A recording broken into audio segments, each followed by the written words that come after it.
Donc, bonjour à tous, merci beaucoup d'être là. Je suis très contente d'animer, de modérer ce panel aujourd'hui, donc, qui est dédié à la place des femmes dans les médias, dans le milieu du journalisme, en Méditerranée donc, et en Afrique.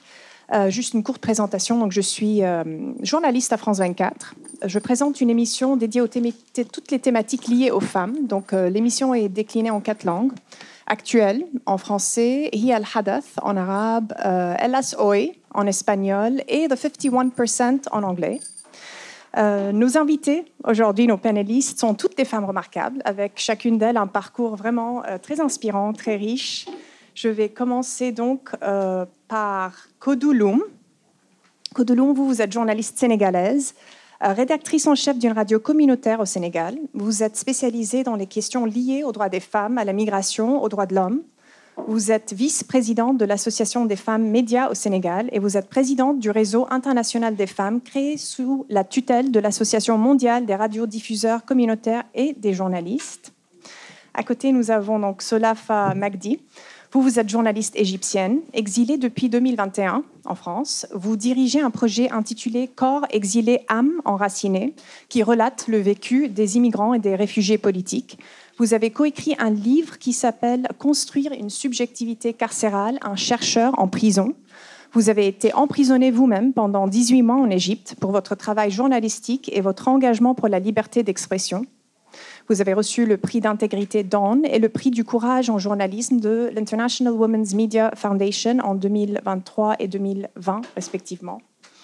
Et à côté, nous avons donc Olfa Belhacine. Vous êtes journaliste tunisienne et rédactrice en chef du site féministe et méditerranéen Med Feministria. Et depuis 2015, vous êtes la correspondante en Tunisie de justiceinfo.net, un site spécialisé dans la justice pénale internationale. En 2013, vous avez obtenu le premier prix du journalisme du Centre de la femme arabe pour votre enquête sur le mariage coutumier en Tunisie, publiée sur le journal La Presse. Et enfin, nous avons Maïs Rat. Vous êtes journaliste d'investigation syrienne. Vous êtes formatrice également spécialisée dans les zones de conflit. Vous avez formé des milliers de journalistes au journalisme d'investigation, à la gestion des médias et à la couverture des guerres et des conflits. Vous avez fondé la plateforme Femmes qui ont gagné la guerre ou Women Who Won the War. Donc, c'est une plateforme dédiée au journalisme d'investigation et spécialisée dans les questions féminines dans les zones de conflit.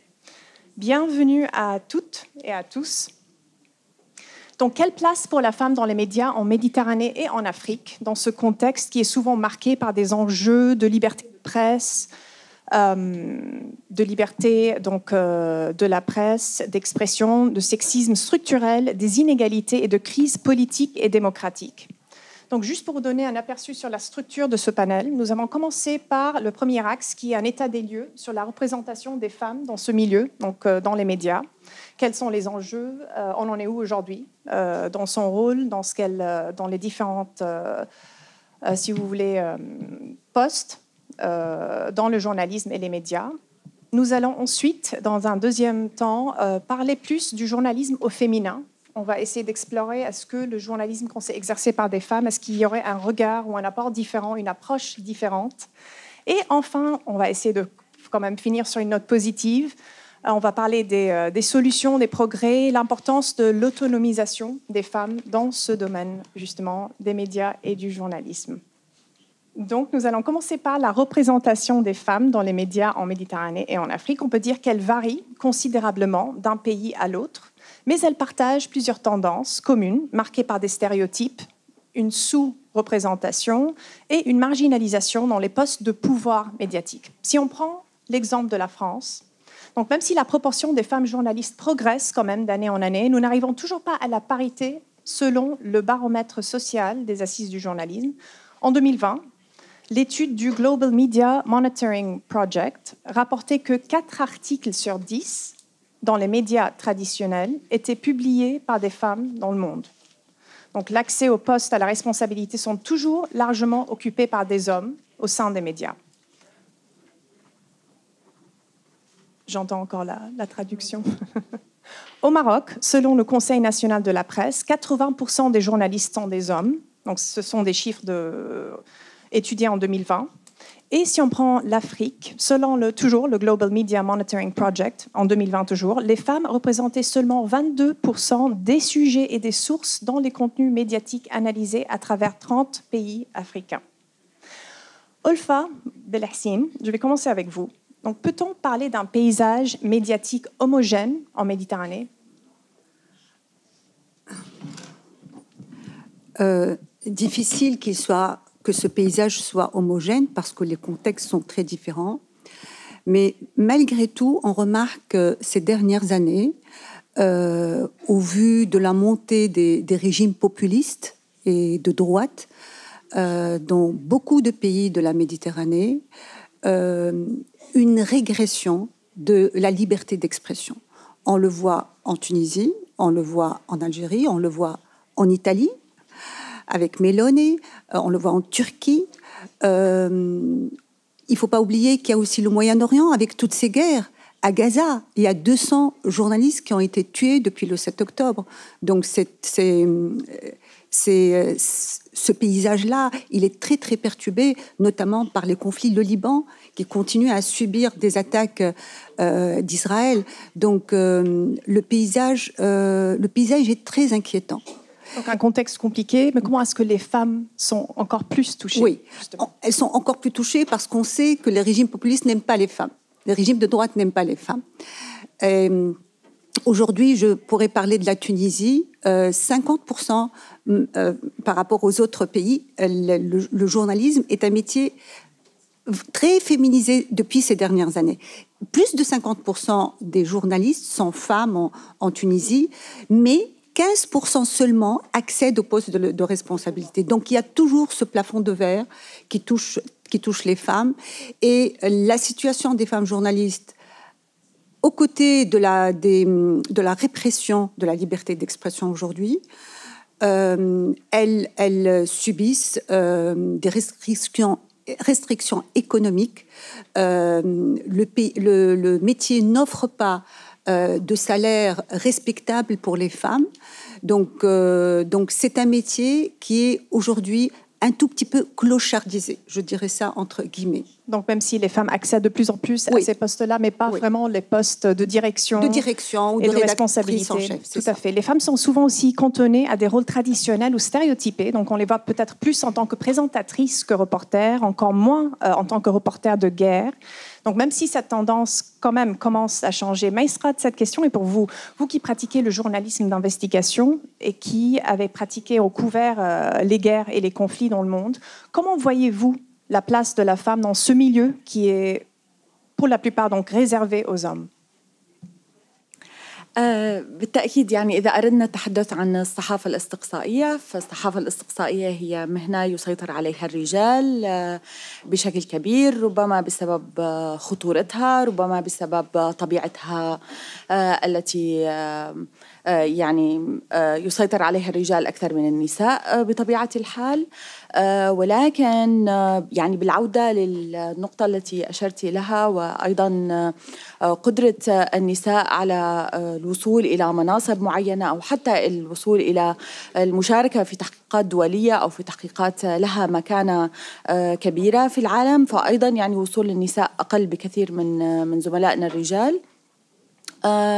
هناك نقص كبير خاصة في المنطقة العربية. بطبيعة الحال هناك نقص يعني بالصحافة الاستقصائية اللي فيها نساء، ولكن في العالم العربي على سبيل المثال في سوريا يعني يمكن ما في 3 صحفيات نساء بيعملوا صحافة استقصائية بشكل دائم ومتكرر. النقطة المهمة التي أردت يعني أن أشير لها والبارحة تحدثنا عنها هي أنه لا ينقصنا فقط وجود النساء في مواقع صنع القرار في الصحافة، ولكن أيضا ليس هناك تنوع في خلفيات هؤلاء النساء. في كثير من البلدان على سبيل المثال في سوريا، في اليمن، ربما في فلسطين أيضا، النساء اللواتي والرجال أيضا الذين يتحدثون لغات أجنبية هم الأشخاص الذين قدموا من خلفيات يعني غنية تقريبا، لهم الحظ أنهم حصلوا على تعليم أفضل من أقرانهم أو ربما حصلوا على تعليم لغة إنجليزية في معاهد خاصة أو في الخارج، وبالتالي هؤلاء الأشخاص هم القادرون على قيادة مؤسسات مستقلة وتكوين نفسهم صحفياً بشكل أفضل من زميلاتهم الأخريات.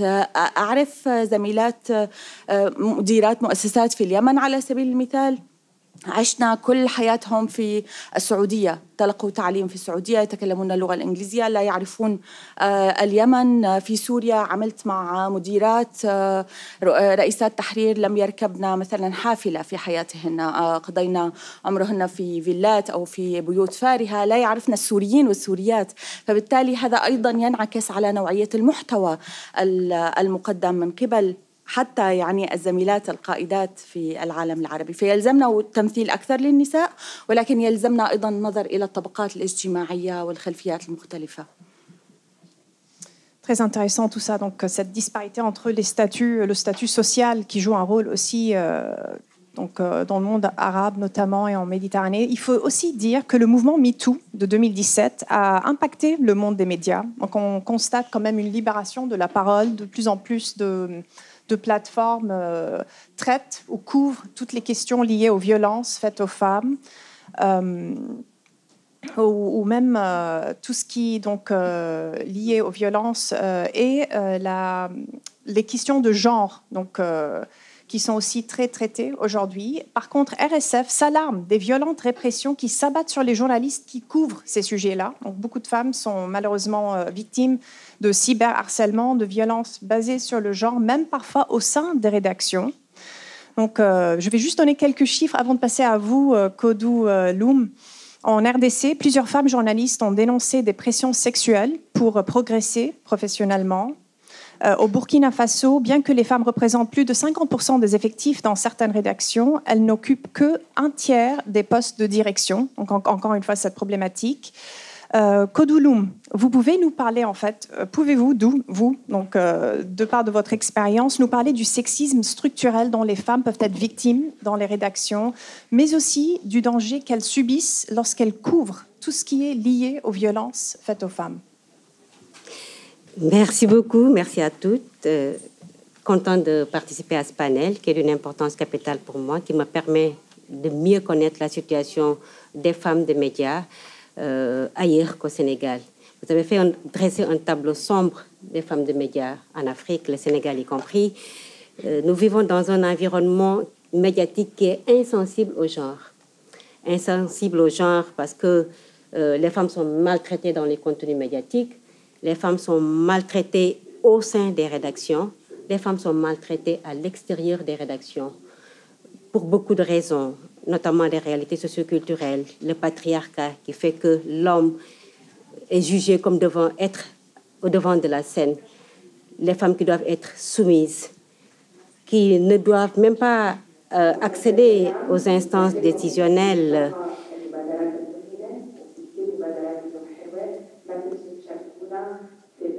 Les femmes qui ont du mal à accéder aux instances décisionnelles, pas parce qu'elles ne disposent pas de compétences, mais parce qu'elles sont reléguées au second plan. Et malheureusement, ces femmes qui sont compétentes suivent le rythme un peu. Elles sont souvent en retrait, malgré le fait elles n'osent pas aller au-devant. Et qui sont ces femmes? Ce sont des femmes qui sont issues des familles où le patriarcat a son mot à dire. Ce sont des femmes qui ont été accompagnées dans leur cursus scolaire, je dirais, professionnel par les mamans, pas par les papas. Et malheureusement, ce poids de la société a ses conséquences sur le devenir de ces femmes. Et c'est quelque chose qui est déplorable. Face à cela, elles font des efforts. Beaucoup d'entre elles ne sont malheureusement pas formées. Beaucoup d'entre elles se marient très tôt. Beaucoup d'entre elles sont des leaders, mais on ne leur donne pas le temps et la possibilité de se prononcer. On le dit rares, elles sont rares à considérées comme des expertes par les médias et c'est malheureux. On ne les utilise pas en tant qu'expertes, on ne les utilise pas en tant qu'analystes. Ça fait très mal. Et qui sont ceux-là qui le font? Ce sont des hommes également issus de cette société et c'est vraiment déplorable. Kodou, est-ce que vous auriez un exemple précis d'un incident qui relève un peu de tout ce que vous dites dans la rédaction? Vous m'avez parlé de ça il y a 2 jours. On en parle tout le temps dans les rédactions. Les femmes qui ne sont pas conscientisées défavorisées, qui n'ont reçu aucune formation sur le traitement de l'information sensible au genre, sont envoyées en rédaction par un rédacteur en chef, par exemple, les femmes au marché, les hommes au stade. Nous qui avons été outillés, renforcer les outils, on dit non. Ma perception en tant que rédactrice en chef, c'est les hommes au marché, les femmes au stade. Et c'est quelque chose que nous avons déjà l'habitude de faire en tant que journaliste qui, sortie d'une école de journalisme, est allée directement dans une radio communautaire. Et là, il n'y a pas que des journalistes qui sont dans ces médias communautaires. La proximité de ces médias de proximité qui sont accessibles aux communautés, qui sont des médias installés par les communautés pour les communautés, fait que beaucoup de femmes, de jeunes, je dirais, accèdent à ces médias avant de suivre une formation professionnelle. Et quand elles arrivent, c'est pendant les vacances, elles sont utilisées par la rédaction après une courte formation qui leur permet de pouvoir faire la transmission dans les stades, quand on parle de sport populaire. On leur apprend à faire la transmission dans ces stades. Elles y vont avec des journalistes aguerris, elles font des reportages, des portraits. En tout cas, on les immisce dans un cercle journalistique qui leur permet de se réclamer à un moment donné comme journaliste. Et les hommes, vous les envoyez au marché. Il y en a quelques-uns qui ne se retrouvent pas quand même au marché, dans les stades, mais on privilégie plus les femmes parce qu'elles ont les capacités de le faire. Elles ont la possibilité de tenir compte de l'aspect de femmes qui sont dans les stades, qui sont parfois des arbitres, qui sont parfois des petites commerçantes qui s'activent dans ce cercle souvent masculin, et elles prennent en compte les spécificités des femmes, donc plus que les hommes, et c'est d'une importance capitale, d'où l'importance de la formation. On va parler de cette approche féminine dans le journalisme.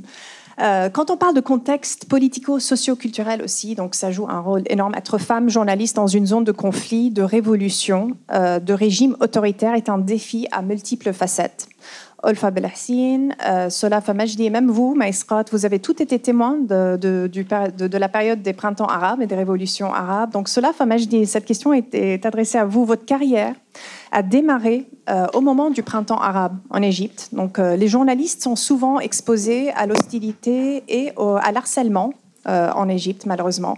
Comment avez-vous vécu cette période et quel regard portez-vous sur la situation des journalistes femmes aujourd'hui ? يعني خلينا نقول للأسف إنه إحنا هنشير قصص مش ألطف حاجة النهاردة، بس أظن إنه في البيئات الديكتاتورية أو البلدان المأزومة اجتماعياً وسياسياً اللي إحنا بنعيش فيها ما بيكونش فيها مساحة لأنه يكون في بيئة أمنة لعمل الصحفيات. أنا صحفية طالعة من رحم الثورة. في الفترة دي كان الصحافة والأمل غالباً وجهان لعملة واحدة. فكان التعامل الحقيقي أو الاشتباك الحقيقي كان مع الناس في الشارع. بس في الفترة دي الصحفيات أو النساء بشكل عام، لو هتكلم بالأخص عن مصر، فكانوا بيصارعوا على جبهتين. جبهة إنه إحنا بنسعى لإصلاح سياسي، والجبهة التانية إن إحنا بنسعى لإثبات وجودنا وإثبات وجود وإثبات حق إن إحنا محتاجين نكون موجودين وإن إحنا محتاجين نكون مسموعين.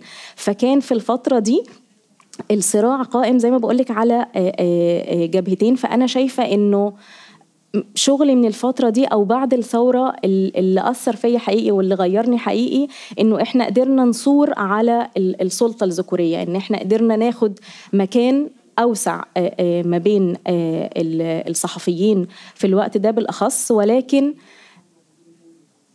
عندي أزمة إنه إحنا لغاية النهاردة بنقول إنه إحنا كستات أو كصحفيات قادرات على إن إحنا نقود السردية، مش إن إحنا بس ننقل الخبر. عندي أزمة لغاية دلوقتي إن إحنا بنقول إن إحنا لينا حق إن إحنا نكون موجودين وإن إحنا مسموعين وإن إحنا اللي ننقل الصورة وإنه إحنا اللي نحكي عن القصة لأنه إحنا أصحابها مش إنه شخص تاني ينقلها عننا.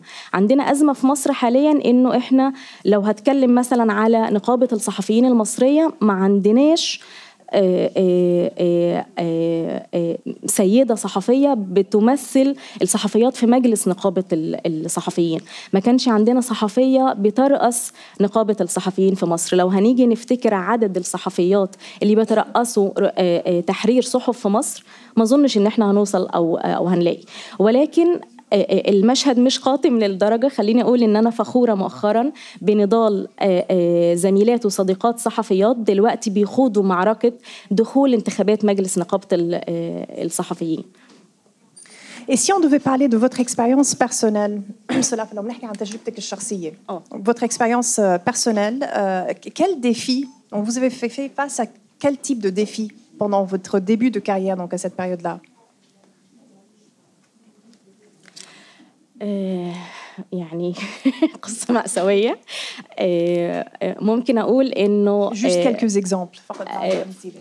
كل حاجة اتغيرت بالنسبة لي من مكان واحد، من زنزانة 8 سجن القناطر للنساء. الفترة دي اللي قضيتها في سجن النساء كانت تحول جذري بالنسبة لي. بدأت أشوف إنه القصص بشكل مختلف، بدأت أشوف إنه وجودي في مكان الصوت فيه ممنوع، النفس فيه مراقب، كل خطوة فيه بحساب. بقيت بتحين الفرصة للخروج علشان كل صورة وكل مشهد وكل قصة من السيدات اللي أنا قابلتهم جوه دي تستحق إن هي تروى وتستحق إن هي تتسمع. الفترة دي كانت هي بالنسبة لي كانت التحول الجذري في مساري المهني والشخصي. Avant de passer à l'axe suivant, qui est plus sur donc, le journalisme au féminin, donc ce regard, cette approche, ce travail journalistique qu'on s'est fait par des femmes, j'aimerais bien vous poser à chacune de vous une question un peu personnelle, puisqu'on est encore dans le personnel. Est-ce qu'il y a eu un moment dans votre carrière où vous vous êtes dit « Je ne suis pas que journaliste, je suis journaliste, mais femme ». Ça peut être positif, négatif. On va commencer par vous, Maïsrat. نعم، ربما عندما أقوم بالعمل الصحفي الاستقصائي ألاحظ أن زملائي الصحفيين الرجال يكتبون غالب الأحيان التحقيقات الاستقصائية بنفس معلوماتي، يحمل معلومات قيمة، يحمل قيمة بحثية جيدة جدا، ولكن دائما ما ألاحظ أن ينقص السرد القصصي في التحقيقات الاستقصائية.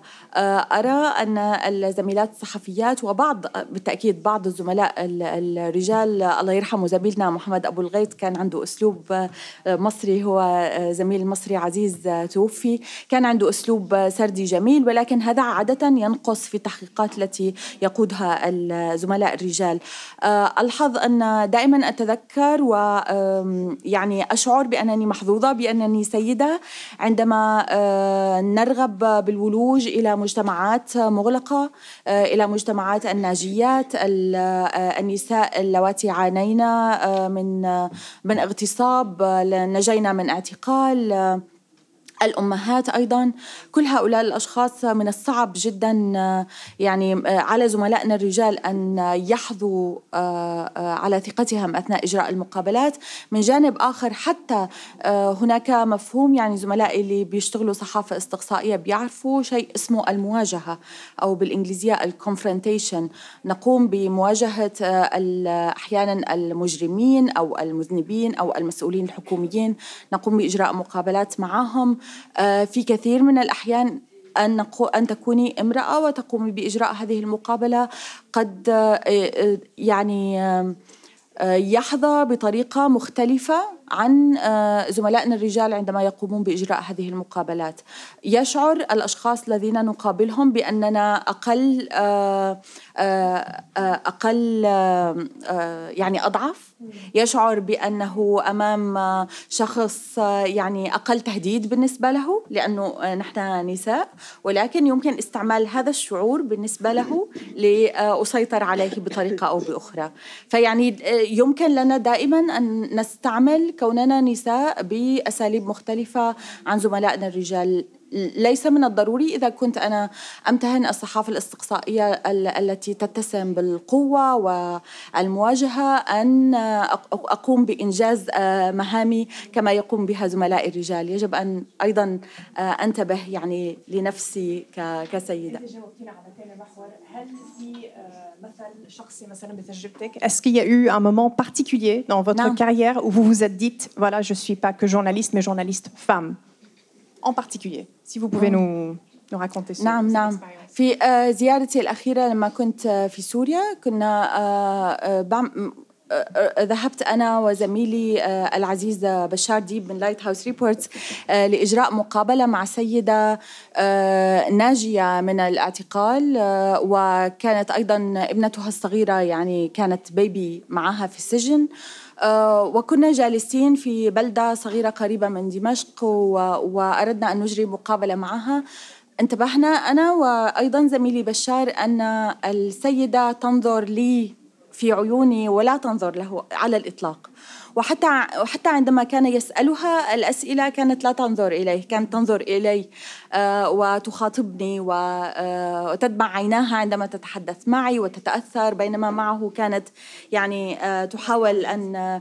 ففي تلك اللحظة أنا وهو شعرنا أنها يعني ترتاح أكثر للحديث معي، ليس لأنني أفضل من زميلي، إنما ربما لأنني امرأة وشعرت يعني تواصل أفضل معي. وفي تلك اللحظة هو أيضا يعني قرر أن يعني أن يقوم بخطوة مهنية جميلة جدا منه، وأن يتراجع قليلا ليعطي المساحة للسيدة لتتحدث براحتها. Olfa Belhacine, est-ce que vous pouvez nous raconter ce moment-là, s'il a eu lieu? En fait, moi, j'ai commencé à travailler au journal La Presse à la fin des années 80. J'étais fraîchement sortie de l'école de journalisme de Tunis. Et je n'ai pas été empêchée de proposer des choses, de proposer des initiatives, d'aller sur le terrain, de participer à des stages pour faire perfectionner ma formation, de partir en mission pour couvrir des colloques internationaux, des sujets internationaux. Il faut dire que j'ai eu la chance de travailler avec un rédacteur en chef qui était muni de qualités humaines de très haut niveau. Et je m'entendais bien avec lui, je m'entendais bien avec l'équipe, mais il y a un mais. On l'attend. Le mais, c'est que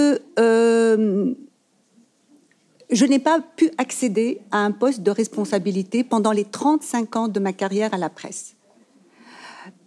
Pourtant, j'ai revendiqué, j'ai bataillé pour ça. Je travaillais beaucoup, je travaillais énormément. Mes papiers avaient un écho auprès du public. On me trouvait trop jeune.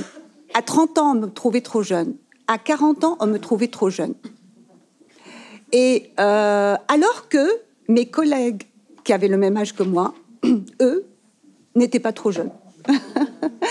Donc, on a fini par me proposer, à quelques années de la retraite. J'ai refusé, pas parce que j'étais à quelques années de la retraite, mais parce que, au fil des années, le journal, la presse, s'est appauvri de ses forces vives. Les meilleures signatures sont parties, ou sont partis à la retraite ou ont quitté pour d'autres métiers, parce que, comme je le disais, le métier de journaliste en Tunisie est un métier de pauvres. Il ne paye pas ses professionnels. Malgré toutes les revendications du syndicat des journalistes, malgré toutes nos mobilisations. Et c'est une stratégie pour marginaliser le métier. Voilà. Donc j'ai refusé parce qu'il n'y avait plus d'équipe et qu'un rédacteur en chef ne peut pas travailler tout seul. Il travaille avec une équipe. Il anime une équipe. Voilà. Je ne garde pas de ressentiment par rapport à cette période. Et puis, ce qui est bizarre, c'est que je n'avais pas les lunettes féministes pour considérer ce traitement comme discriminatoire. Bon. C'était une réalité. C'était une réalité. C'était une réalité. Et cette réalité, malheureusement, continue. Après la Révolution, elle continue. Elle continue. Solafa Majdi, est-ce qu'il y a eu un moment pareil dans votre carrière où vous vous êtes dite journaliste, mais pas que, femme? كان في قصة معينة اشتغلت عليها في مصر، في قرية عندنا في مصر في آخر رقعة في أسوان، اسمها قرية الأرامل والمطلقات، قرية السماحة. هي كل اللي بيسكنها أرامل ومطلقات. القصة دي لما اشتغلت عليها كانت مثال صارخ على حاجتين، على غياب الدولة وغياب العدالة، وكان مثال صارخ على الشجاعة واختيار الاستقلالية. السيدات اللي بيسكنوا القرية دي هم مش متعلمات، جايين من قرى من الصعيد بتفتقر لبيئة آمنة ليهم ولأطفالهم، ولكن كانوا بيشتغلوا كل حاجة في القرية دي. كانوا بيبنوا، كانوا بيزرعوا، وكانوا بيودوا أولادهم المدارس، وكانوا بيسوقوا عربيات نقل رباعي. ف القصص المشابهة اللي زي دي أنا بشوف إنه أحسن حد يقدر ينقلها بتبقى المرأة أو الصحفية اللي بتبقى جزء من الحدوتة نفسها أو جزء من القصة. فكرة إنه إحنا ما بنبصش للقصص كأرقام، إحنا بنبص لروح القصة، بنشوف الإنسانية، بننحاز للتهميش نفسه، ما بنتعاملش على إنه أرقام أو إحصائيات.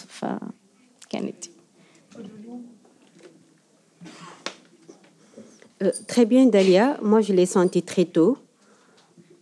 Sauf que vous dites à quel moment on s'est rendu compte qu'on n'est pas que journaliste, mais qu'on est femme. On oublie qu'on a été d'abord femme avant de devenir journaliste. On le devient, on le reste et on l'impose également. Déjà, dans le traitement de l'information, on n'arrête pas de le dire. Quand il nous arrivait de célébrer les droits des femmes durant le mois de mars, les hommes voulaient mettre l'accent sur les femmes qui sont déjà connues, qui occupent déjà les médias. Mon modèle était de m'intéresser aux femmes qui sont issues d'un environnement très pauvre, je dirais. Beaucoup de femmes qui sont analphabètes, qui sont chefs de famille, des femmes qui sont obligées de préparer le déjeuner avant d'aller travailler, des femmes qui sont dans le secteur informel, qui se lèvent à 5 heures du matin, qui vont acheter, s'approvisionner en poissons et les revendre dans les quartiers tout en marchant, des femmes qui ont des enfants déficients mentaux, qui sont des handicapés, des femmes qui sont chefs de famille parce que leur époux ne joue pas de ses facultés mentales ou a un handicap moteur et qui fait vivre cette famille-là. Mon modèle à moi, c'était de valoriser ces femmes, de leur tendre le micro, de voir si elles comprennent les droits des femmes, à quelles difficultés font-elles face, et de leur donner la parole, de voir comment est-ce qu'elles font, tout comme nous qui sommes dans le secteur professionnel et qui sont mères célibataires et qui rencontrent d'énormes difficultés malgré ce profil, de valoriser ces femmes, de leur donner la parole, d'extraire un peu de sourire chez elles pendant que dans les médias mainstream, dans les télévisions, sur la presse écrite, presse en ligne, on valorise les femmes qui sont ministres, qui sont directrices, qui sont chefs d'entreprise, alors que les autres femmes qui sont dans le secteur tertiaire également ont besoin d'être vues, d'être valorisées, donc de changer carrément la donne. Ça, quand on n'est pas femme, on ne se rend pas compte de cela. Quand on n'est pas femme, on ne se rend pas compte des inégalités que nous maintenons dans ce système. Et on oublie également que notre manière de traiter cette information a une conséquence sur comment est-ce que la société voit les femmes. C'est important, je l'ai senti très tôt que j'ai mon mot à dire. Qu'on ne peut pas me confiner dans des tâches secondaires, je dis non. Et au-delà de ça, la société me met dans un cercle, mais moi aussi j'essaie de chercher à éclore, chercher à aller au-delà de ce dans quoi on me confine. Et ça, c'est important. Et tant qu'on n'est pas conscientisé, tant qu'on n'est pas outillé, on ne se rend pas compte de ça. C'est un plaisir quand je vois dans le secteur médiatique du Sénégal une sœur Bigué Bob qui est DIRPUB d'un média sénégalais, d'un journal Tribune, et qui puisse décider, qui puisse mettre un peu d'humanité, d'humanisme, comme dit ma consoeur, sur le traitement de l'information. Ça me fait plaisir. Nous sommes peu, mais qu'on sache qu'on peut être là. Nous avons les moyens techniques, nous pouvons manquer de moyens financiers, mais le dynamisme est là, l'engagement est là, le vouloir est là. Pourquoi ne pas y arriver? Il y a des points communs dans tous vos propos à toutes les trois. Ulfa Belhassim, à travers votre réseau, donc Med Feministia, vous avez exploré la voie des marginalisés, justement. Comment est-ce que ce regard féminin enrichit les récits journalistiques? Oui, nous avons traité de ce sujet à plusieurs reprises, notamment dans 2 dossiers.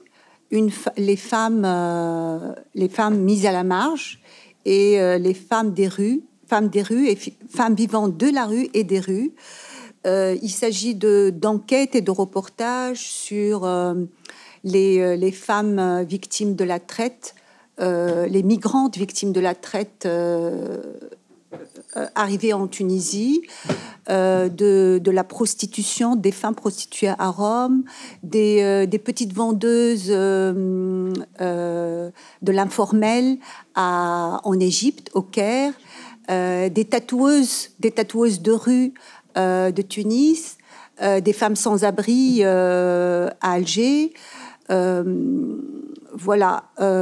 Donc, en fait, Med Feministia, dès le début, dès nos toutes premières réunions, pour réfléchir sur notre ligne éditoriale, sur les axes que nous pourrons traiter, on a ciblé cette question des femmes. Nous serons la voix de celles qui n'ont pas de voix, à travers les 2 rives de la Méditerranée. En fait, ces questions-là, nous avons aussi remarqué que ces questions étaient silenciées dans les médias mainstream. Elles n'ont pas toute leur place. Elles sont objets de faits divers.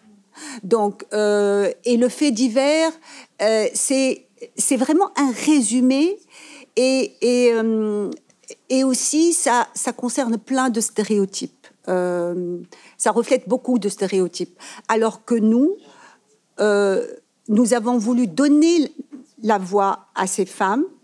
Nous avons voulu mettre les récits de ces femmes au centre de nos articles.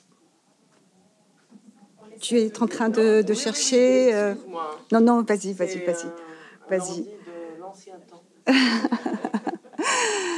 Donc,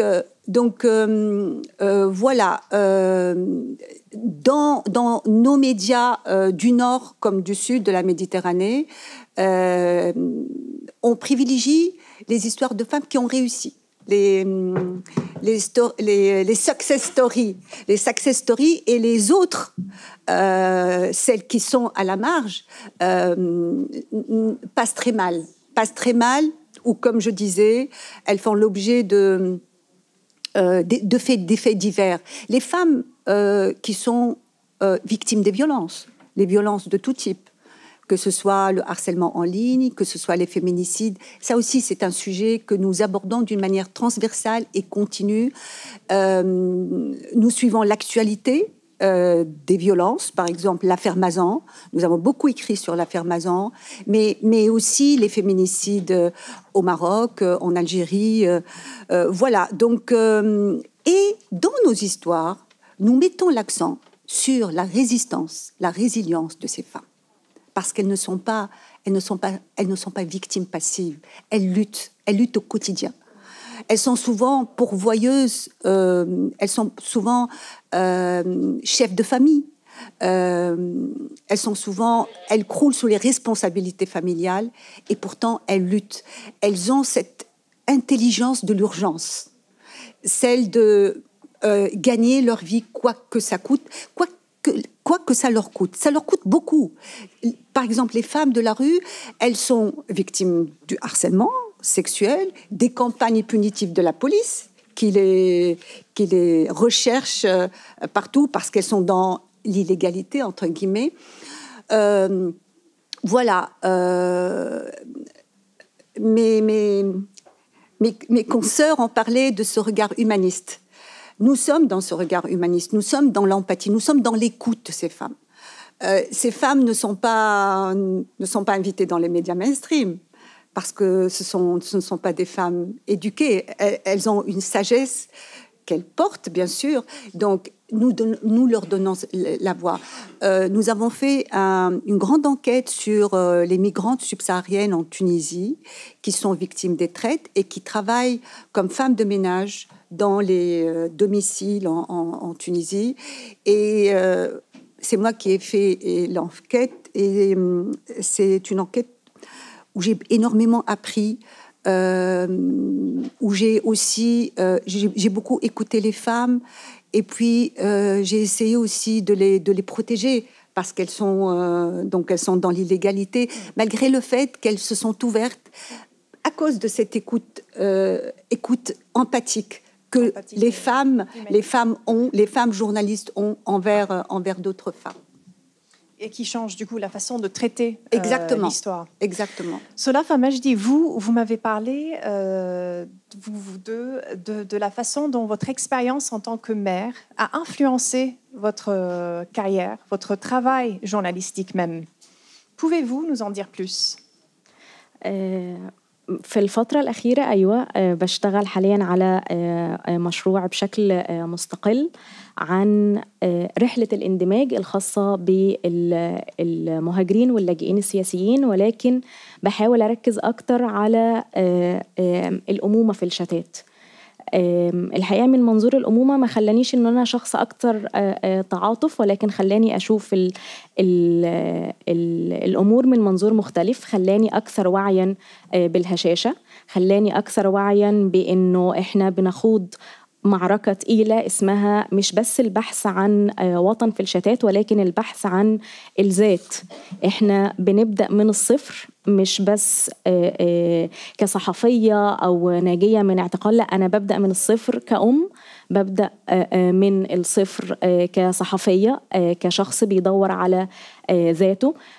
بحاول من خلال المشروع الحالي إني أركز أكتر على رحلة الاندماج بشكل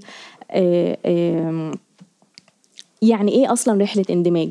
يعني إيه تأثير نفسي وعاطفي بيقع علينا في الشتات؟ الحقيقة أنه المشروع ده ليه مكانة خاصة وكبيرة في قلبي في الفترة دي، لأنه خلاني أختلط وأسمع قصص ناس أجبروا على أن هم يسيبوا أوطانهم، مش بس بسبب أوضاع سياسية أو اجتماعية، ولكن بسبب ضغوط كبيرة واجهوها سواء عشان أفكارهم أو انتماءاتهم أو شغلهم في بلدانهم. فبحاول أركز أكتر على مفهوم الأمومة، يعني إيه أعلم ابني مفهوم الانتماء. بحاول من خلال القصص المشروع اللي بشتغل عليه إنه يتقال يعني إيه أجبرنا على إن إحنا نكون في مجتمع رافض أو مش قابلنا. فبس ده اللي بحاول أقوله يعني في الفترة الأخيرة من مشروع الحالي. بس أظن إنه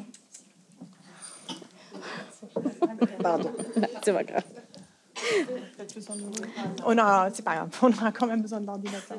Ça va revenir. Merci. Merci beaucoup. أظن إنه أصعب حاجة ممكن تواجه المرأة في الشتات فكرة إنه إحنا مسؤولات عن الاحتواء، ومسؤولات عن بناء مفهوم الوطن، ومسؤولات عن تعليم أبنائنا يعني إيه انتماء، ويعني إيه يبقى فاهم إنه إحنا ما هربناش من أوطاننا، ولكن دي فرصة أو نحاول نخليها فرصة إن إحنا نبني وطن جديد، وإنه إحنا نلاقي بعض في الشتات. Nous arrivons du coup à la troisième partie. Maïsrat, vous avez un peu répondu à cette question. Donc, dans le journalisme d'investigation et de guerre, أنت جاوبت شوي على السؤال من خلال الصحافة الاستقصائية والحرب. Est-ce que vous aimeriez rajouter quelque chose sur ce regard, sur cette approche féminine? ربما أيضاً يعني أرغب بعرض تجربتي المهنية كمديرة يعني أدرت شبكة كبيرة من المراسلين الميدانيين أغلبهم رجال رح نحكي عن في سوريا وأيضا يعني في بأماكن يعني كنت مديرة لفريق من المحررين الرجال.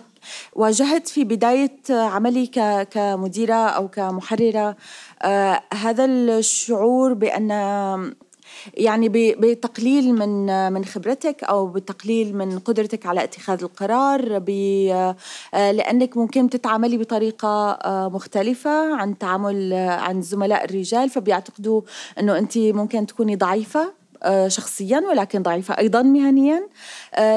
دائما الأمر كان يأخذ مني وقت، خاصة عندما كنت يعني في بداية مرحلة يعني تسلمي لمناصب قيادية. كنت في الثلاثينات، أوائل الثلاثينات، فكنت أعاني من هذا الأمر، وكنت أفكر دائما كيف يمكن أن أوازن بين التعامل المحترم مع زملائي الرجال وبنفس الوقت يعني قدرتي على إثبات أنني قوية. ولكن مع الوقت يعني أيقنت أنني لست مضطرة لإثبات أي شيء، وأنهم سيعرفون يعني عاجلا أو آجلا أنني يعني أحاول أيضا أن Vous parlez des défis, mais c'était plus par rapport à l'approche journalistique. Donc, vous avez parlé un peu de cette approche humaniste qu'ont les femmes. Donc, nous arrivons à la troisième partie. Donc, on sort un peu de ce pessimisme, on parle de solutions et de progrès. Nous allons parler donc de l'importance de l'autonomisation des femmes dans les médias. Il y a cette émergence de plusieurs plateformes depuis le mouvement MeToo, donc qui sont vraiment dédiées, qui traitent des sujets, des thématiques liées aux femmes. Maïsrat, toujours. Donc vous avez fondé la plateforme Women Who Won the War, où les femmes qui ont gagné la guerre, donc qui forment des journalistes, les femmes au journalisme d'investigation. Donc pourquoi est-ce que cette mission est cruciale aujourd'hui pour vous?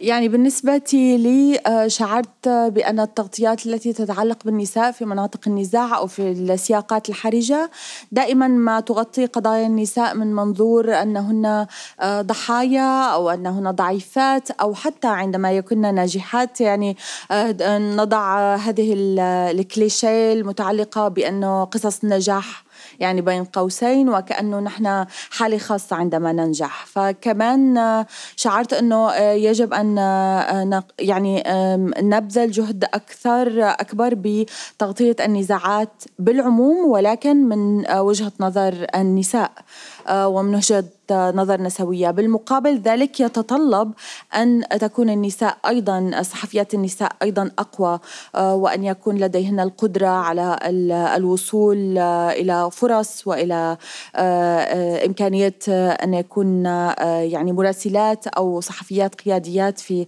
المشهد في المنطقة العربية بالعموم. يعني ولذلك قررنا أن نخلق هذا الخليط في نساء ربحنا الحرب بين المحتوى المتعلق بالسياقات الحرجة الذي يركز على النساء، ولكن بنفس الوقت على تمكين وتقوية زميلاتنا النساء من خلال التدريب والمزيد من الفرص. Kodouloum, comment est-ce que l'audio et la radio, les nouvelles plateformes, peuvent être des outils puissants pour mettre en lumière la voix des femmes en Afrique? Alors, la radio se doit cette mission parce qu'elle est proche des populations. Les radios utilisent les langues des communautés. Les radios parlent avec les communautés dans les langues qu'elles comprennent. Les radios parlent à ces communautés sans les vexer, sans leur faire mal. Ces radios sensibilisent, éduquent donc ces communautés. Ces radios également, je le disais tantôt, accueillent des jeunes qui veulent faire de la radio, mais qui n'ont pas eu une formation professionnelle. Elles arrivent dans ces radios avant d'être envoyées ou de bénéficier d'une bourse qui les envoie dans ces écoles de journalisme et de communication. Donc, elles ont besoin d'une certaine formation. Je l'ai senti parce que quand j'arrivais à la radio Oxygène, qui est la première radio communautaire, je sortais directement d'un institut de la science et de l'information, de la communication, l'ISIC. J'ai compris très tôt l'importance de la formation dans le monde journalistique. cela m'a amené à voir que la formation, elle est importante. J'ai eu la chance, mais d'autres qui m'ont rejoint dans cette radio n'ont pas cette chance. Donc, de les encadrer, de les accompagner, de leur permettre de fréquenter des écoles pour avoir la touche professionnelle. C'est vrai que ce sera différent. Merci beaucoup. Et dans cette tâche, quand j'arrivais, je n'avais pas une sœur journaliste, une aînée qui pouvait m'encadrer, me montrer la voie. J'ai compris que les femmes qui sont dans les médias ont besoin de ça. J'arrivais déjà, j'étais mère célibataire, je le disais tantôt, j'ai suivi cette formation. Les filles que j'ai retrouvées ou celles qui m'ont retrouvée, je me suis comportée comme une mère pour elles. Une confidente pour elles, quelqu'un qui puisse les accompagner, les booster à sortir ce qui dort en elles et qu'elles n'ont pas la possibilité donc de faire explorer.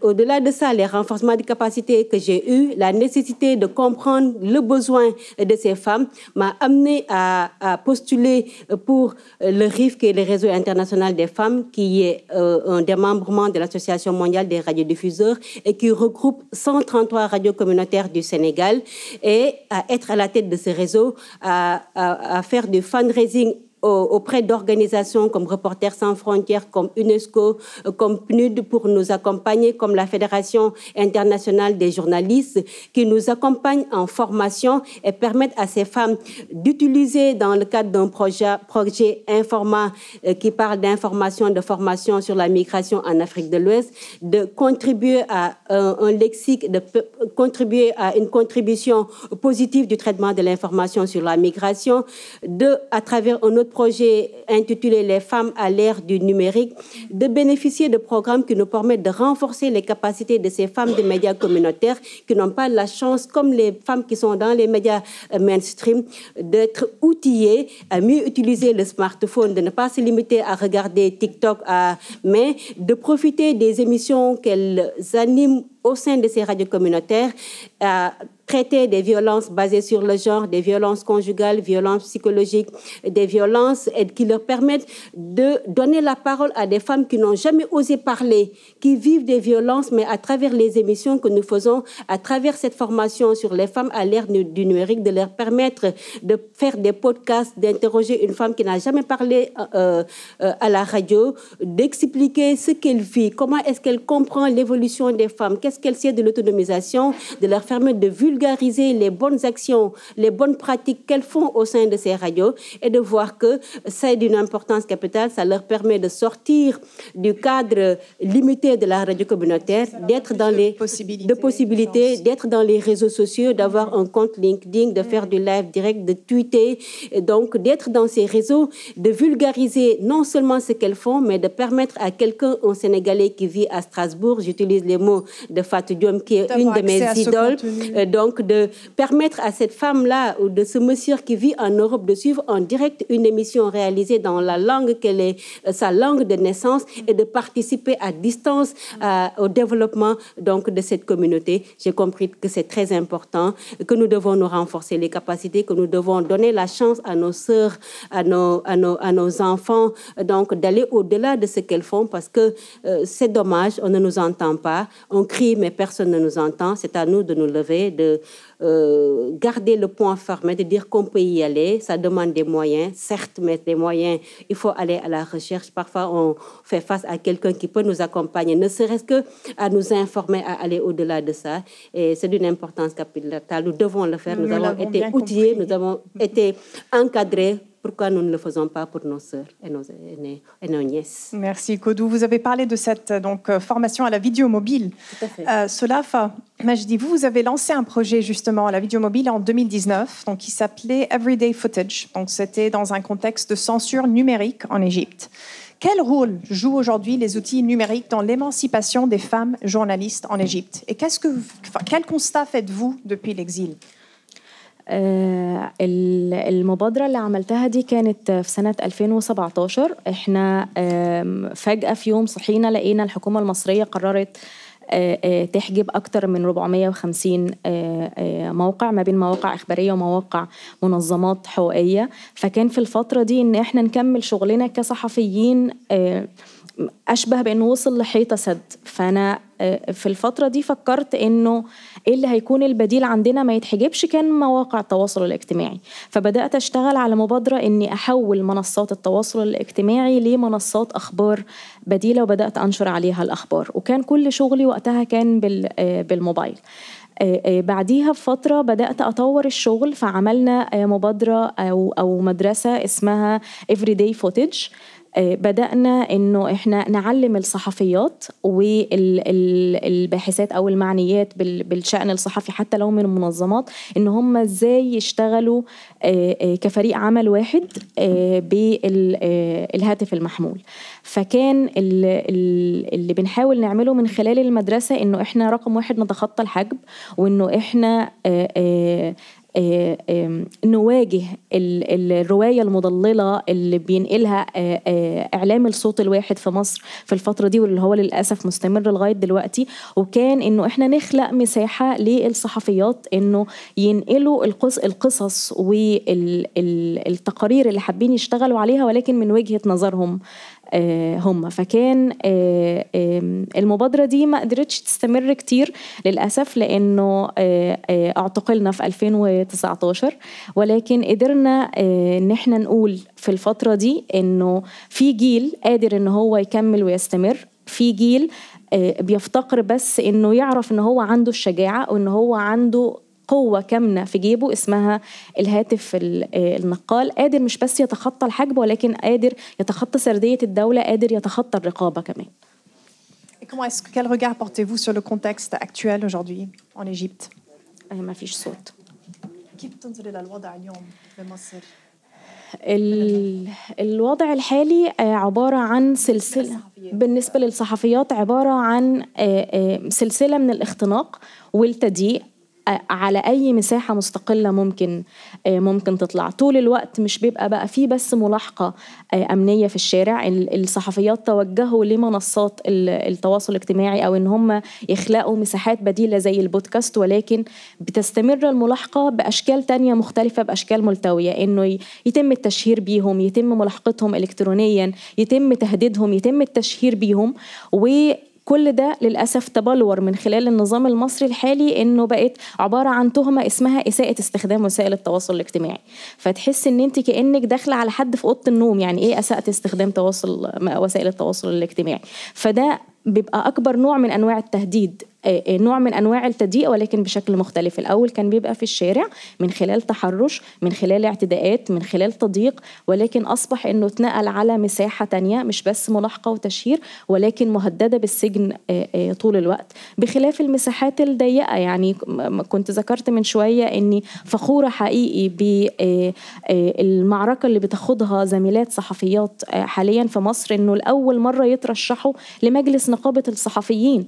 لأنه لو هنيجي نبص على الصحافة في مصر حاليا هنلاقي انه في افتقار شديد جدا انه نتكلم عن الأم العازبة، ان احنا نتكلم عن الناجية من عنف، ان احنا نتكلم عن الناجية من التحرش. طول الوقت اما تفضل موصومة أو إن هي خايفة من التبليغ علشان هيطولها الملاحقة أو الانتقام. فالحقيقة أنه المشهد في مصر فيما يخص وضع الصحفيات لا قاتم ومحزن ومخزي عن أزمنة قبل كده عشناها يعني.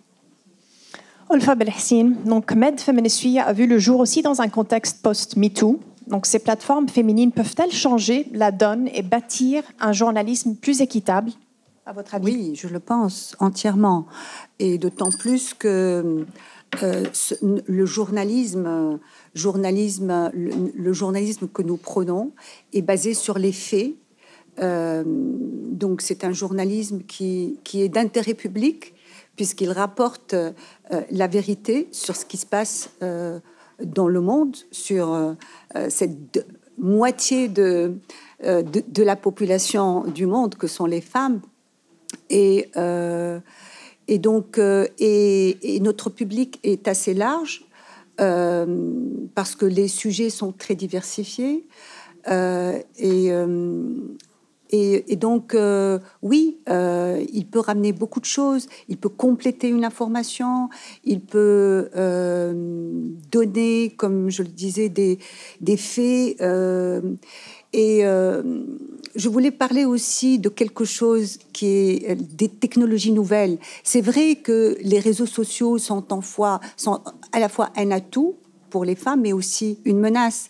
Et les chiffres disent, c'est un chiffre du Centre international pour les journalistes qui révèle que dans le monde, près de 3 femmes journalistes sur 4 ont subi des violences en ligne. Et ça, c'est vraiment terrible. Et elles ont subi des violences pour avoir couvert les violences à l'égard des femmes, les féminicides. Mais en même temps, ces outils technologiques, ces outils nouveaux, numériques, nous offrent aussi un espace. Je vois par exemple pour le podcast, ce format qui est très sympa, qui est aujourd'hui dans l'air du temps et dont les femmes se sont emparées. Et à Med Feminisua, nous avons consacré 2 grands papiers sur cette thématique. La journaliste Louise Aura a choisi 3 podcasts féministes du Sud et 3 podcasts féministes du Nord, en exposant un peu les perspectives, le modus operandi de ces sites, de ces podcasts. Et le podcast est très, très intéressant parce qu'il offre un territoire de parole pour les femmes qui sont souvent coupées quand elles parlent. Et il y a des pourcentages pour dire que, je crois, 70% des femmes sont coupées quand elles parlent. Là, c'est un espace magnifique de parole. Les podcasteuses utilisent le jeu, elles utilisent la musique, et puis il y a les voix des femmes, et à partir de la voix, il y a l'émotion. Et puis, les femmes peuvent s'identifier à ces thématiques, à ces podcasteuses. Donc voilà, il y a des choses qui sont en train de se faire. Il y a des territoires, comme je dis, nouveaux pour les femmes, des territoires à explorer, et elles le font. Elles le font très bien, je trouve. Merci pour cette note positive. Il nous reste 15 minutes. Donc, avant de conclure et avant de vous demander chacune peut-être de donner quelques conseils, si vous devez donner des conseils à de futures jeunes femmes qui souhaitent entrer dans ce milieu, de devenir journaliste ou de travailler dans les médias. Mais peut-être que je garderai cette question pour la fin. Est-ce que quelqu'un aurait une question ? Déjà, merci beaucoup à toutes, bravo. Ma question, elle porte sur le rôle des hommes dans ce combat et cette lutte. Parce qu'il a été question des hommes, évidemment, mais est-ce que vous voulez, il y a la volonté de travailler avec eux, est-ce qu'il y a une forme de résignation, est-ce que vous vous sentez porté par eux ? Et voilà, est-ce que c'est une dimension proactive de votre travail de les inclure dans ce combat ou pas ? Est-ce que c'est possible ? Est-ce que vous avez déjà essayé ? Enfin, voilà. Je peux répondre ? Nous n'excluons pas du tout les hommes. Les hommes nous écoutent. Il y a une communication avec les hommes. Et nous avons d'ailleurs écrit sur les hommes féministes. Mais pour nous, Med Feminisua est un espace pour les femmes, un espace sécurisé pour les femmes. Comme je disais, les femmes sont souvent coupées, silenciées. Excuse-moi, Maïs parlait de cette intimidation des personnes, qu'elle a une volonté de l'intimider. Donc il y a ça. Mais nous sommes très... Et puis nos sujets concernent aussi les hommes. Ce sont des sujets purement politiques, très politiques. L'intime, on dit les féministes, depuis les années 70, l'intime est politique. Ces sujets-là sont politiques. Et ces sujets-là demandent des actions. Donc nous, en tant que journalistes, on rapporte les faits, mais les faits doivent être suivis d'actions. Et il y a eu des actions. Il y a eu des actions. Est-ce que quelqu'un aimerait ajouter quelque chose ? Oui, juste dire qu'on ne peut pas ne pas être avec les hommes. Nous sommes obligés, contraintes de vivre ensemble. Il faut qu'on en tienne compte, qu'ils le veuillent ou non, que nous voulions ou non, nous sommes obligés d'être ensemble. L'essentiel est de se comprendre, que les hommes comprennent que nous avons des particularités, nous avons des spécificités et qu'ils en tiennent compte. C'est juste ça. Bonjour et merci beaucoup, c'était très intéressant. Moi, j'avais juste une question donc, par rapport aux chiffres que vous avez cités, les femmes qui sont plus exposées au harcèlement. Je suis marocaine, donc j'ai retenu aussi le seulement 20% de journalistes au Maroc. Et je me demandais comment encourager les jeunes femmes de la région à travailler dans les médias en restant dans leur pays, donc en Afrique ou au Moyen-Orient. Comment les motiver à voilà, rester motivées pour informer dans leur pays malgré tout ça. Merci. أظن المفتاح في حاجة واحدة بس إن إحنا نصدق في نفسنا، إنه نصدق إنه إحنا قادرين نقود السردية، مش إن إحنا بس ننقل الخبر، إن إحنا قادرين ننقل المشاعر وننقل الألم وننقل كل إحساس وكل إطار في القصة اللي تستحق إن هي تتقال وتستحق أن تروى. نصدق في نفسنا بس وهنعرف ناخد 50 خطوة لقدام. تحية طيبة، صباح الخير. معكم زكريا البوشكري، صحفي مهني من المغرب، باحث في قضايا الإعلام والسياسات العمومية. اشتغلت على قضايا المساواة ومقاربة النوع الاجتماعي، وفي إطار بحثي واشتغالي داخل الجريدة الإلكترونية التي أشتغل بها حاولت بشكل متكرر وفي عدة محطات أن أدافع عن تموقع النساء في السياسات العمومية وفي السياسات العمومية الموجهة للنساء، وخاصة أننا نعرف أنه في الحكومات العربية بصفة عامة وفي شمال أفريقيا يتم تهميش بين معقوفتين النساء وكذلك الشباب بشكل ملحوظ. أريد كذلك أن أتقاسم معكم تجربة رائدة اشتغلت من خلالها إلى جانب زملائي في الإذاعة الجمعوية كيش راديو حول تعزيز المشاركة السياسية والتمكين الاقتصادي للنساء القرويات بجهة مراكش أسفي، حيث عملنا داخل الإذاعة الجمعوية كيش راديو، وهي أول إذاعة جمعوية متنقلة في المشرق والمغرب، بالتنقل إلى مجموعة من الدواوير والقرى والهوامش ومحيط مدينة مراكش من أجل الاستماع إلى النساء القرويات، من أجل مشاركة همومهن وانتظاراتهن وتصوراتهن مع صناع القرار السياسي. وبصدق أود أن أتقاسم معكم بعض المشاهد بحيث أنه في بعض الأحيان وجدنا نساء لم يرون بتاتا ميكرو، لم يرون كاسك، لم يرون معظم الأشياء. وي شي جوست أمين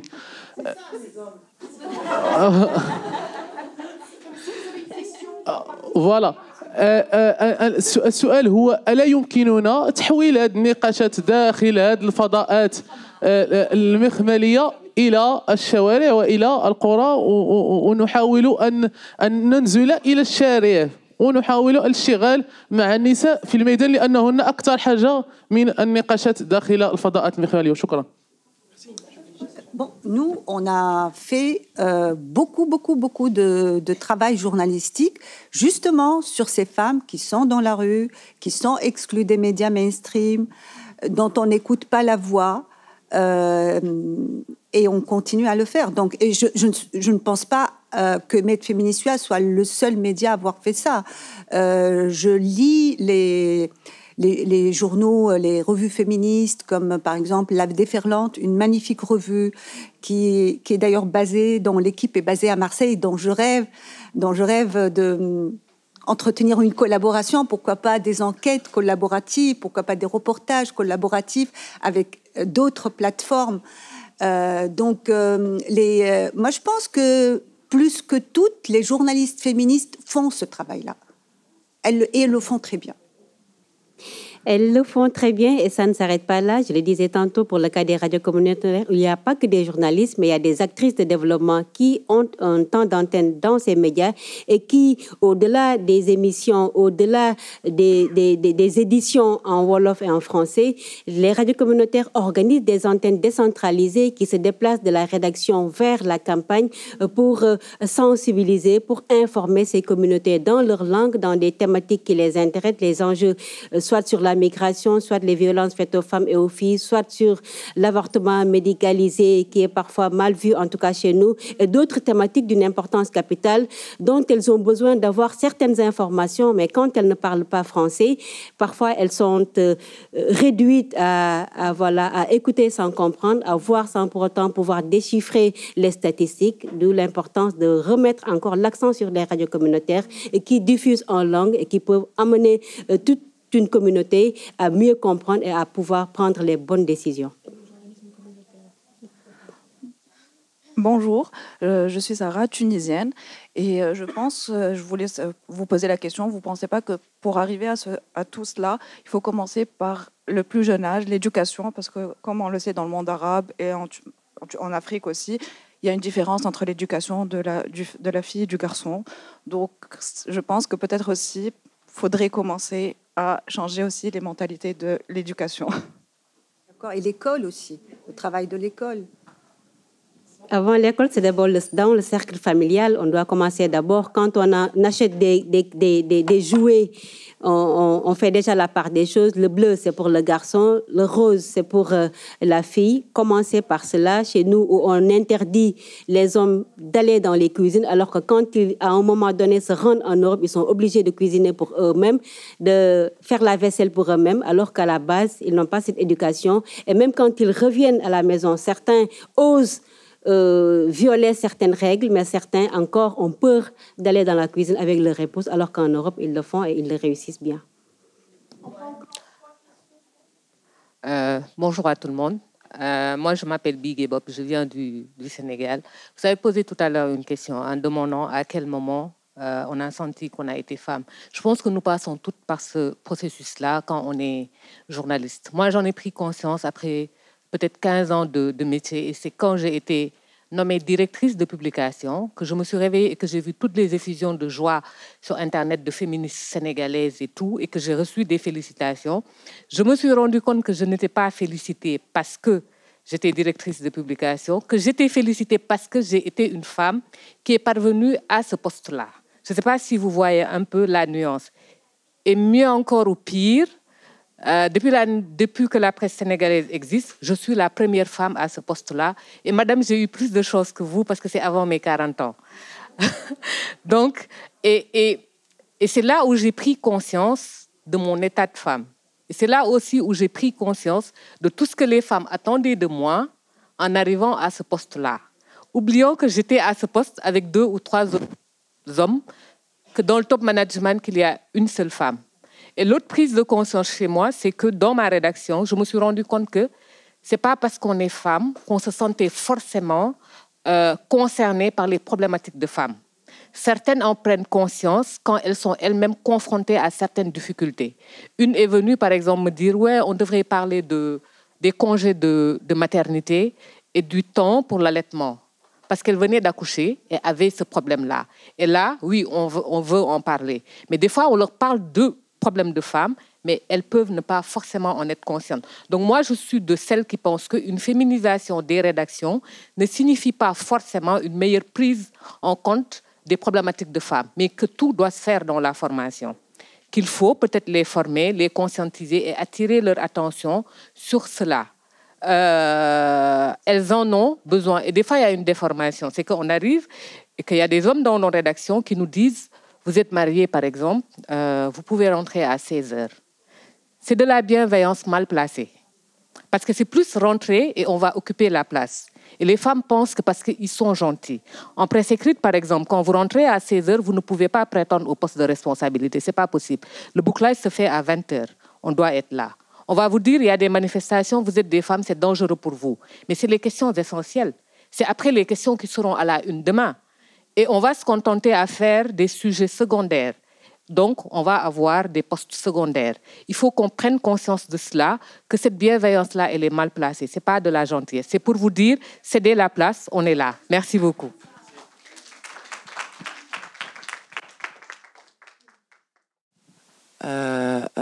Moi, je suis ravie de ce débat. C'est dommage qu'il n'y en ait qu'un pendant toutes les assises sur les médias et les femmes, qui est un vrai sujet. Je fais partie des fondatrices de Med Feminisuia, qui était un besoin et une recommandation de plusieurs féministes de la Méditerranée qui n'avaient pas les informations, qu'elles soient au nord ou au sud, de celles qui sont de l'autre côté de la rive. Donc c'est un projet qui est venu de féministes qui travaillent dans la Méditerranée. Et moi, ce que je voulais mettre la lumière sur le problème des financements des médias, et particulièrement les médias féministes. C'est-à-dire qu'on a beaucoup de mal à trouver des financements qui croient en le projet. Pourtant, c'est un projet, et j'imagine que tout ce que vous faites est très important. Et je voulais, voilà, si vous pouvez, dire comment ça se passe au niveau des financements de vos organes de presse. Oui, bonjour, merci pour ce débat. Moi, je voulais revenir sur la représentation des femmes dans les médias, parce que j'ai été journaliste reporter pendant 30 ans, et en presse écrite, moi non plus, au début, je n'avais pas du tout conscience qu'être femme, c'était un handicap dans ma profession, parce que voilà, c'était fait, là, on était en train d'acquérir l'égalité. J'avais un mari compréhensif, voilà, des enfants jeunes, mais bon, j'arrivais à mener le tout de front.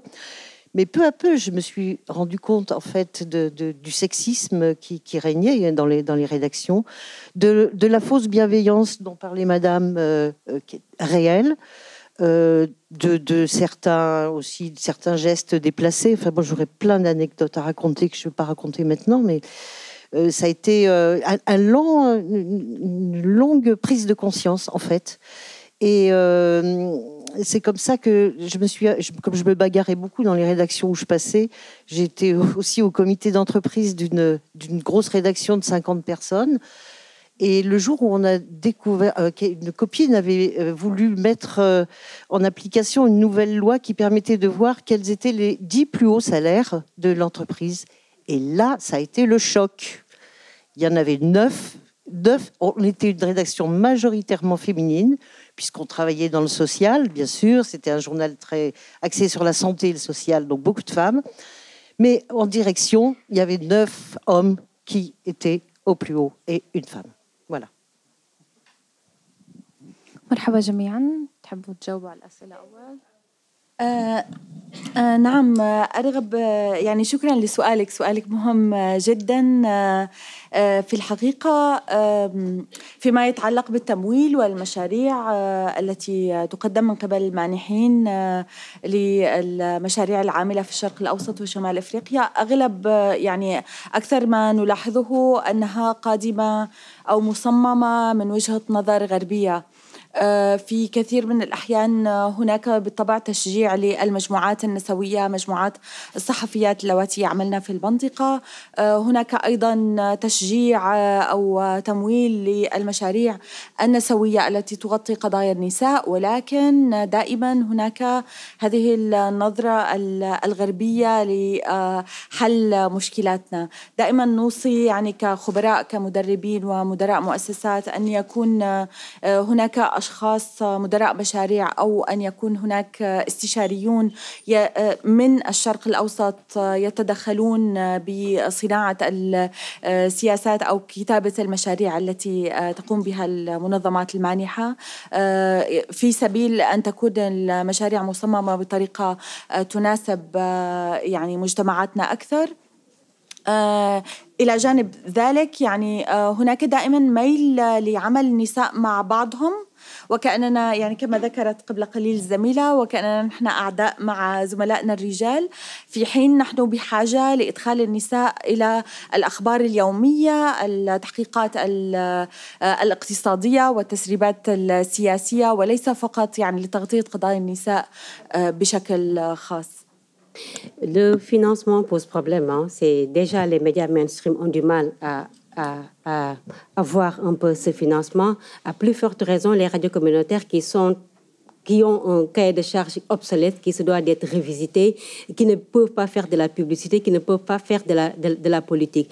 L'autre chose par rapport à ce financement, c'est là où intervient beaucoup d'organisations, qu'elles soient nationales ou internationales, qui financent certains programmes et on comprend ce qui se passe notamment dans ces médias, le système du qui paye commande. Parfois, on sort carrément, certains médias sortent carrément de leur ligne et sont obligés de faire plaisir à l'organisation qui a financé. Donc, le financement pose problème et il est là question de repositionner, de revoir, d'interroger quel modèle économique pour les médias communautaires, en tout cas les médias en général, mais spécifiquement pour les médias communautaires qui se doivent d'être autonomes, de pouvoir aller voler de leurs propres ailes sans pour autant être accompagnés par n'importe quelle organisation et sortir un peu du système qui paye commande. لو هضيف نقطة سريعة في أزمة بتواجهنا مع الجهات المنحة. أنا حاليا بشتغل على مشروعي بشكل مستقل وكتمويل ذاتي.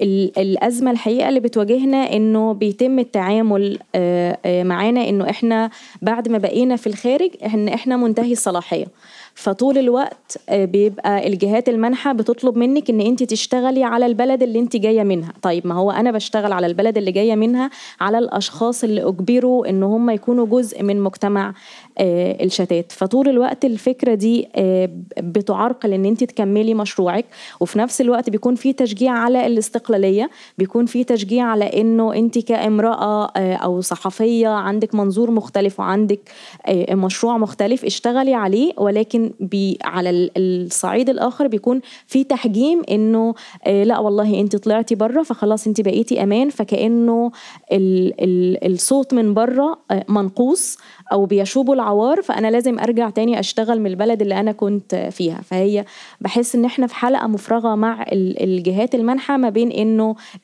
مين الأول الفرخة ولا البيضة.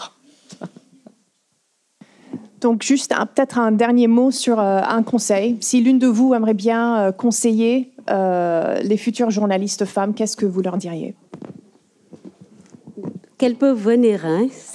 C'est un monde qui n'est pas du tout sexy, c'est un monde qui ne nourrit pas son homme, mais quand on est engagé, quand on est dynamique, quand on a envie d'aller au-delà de ce qu'on peut faire, on peut y réussir.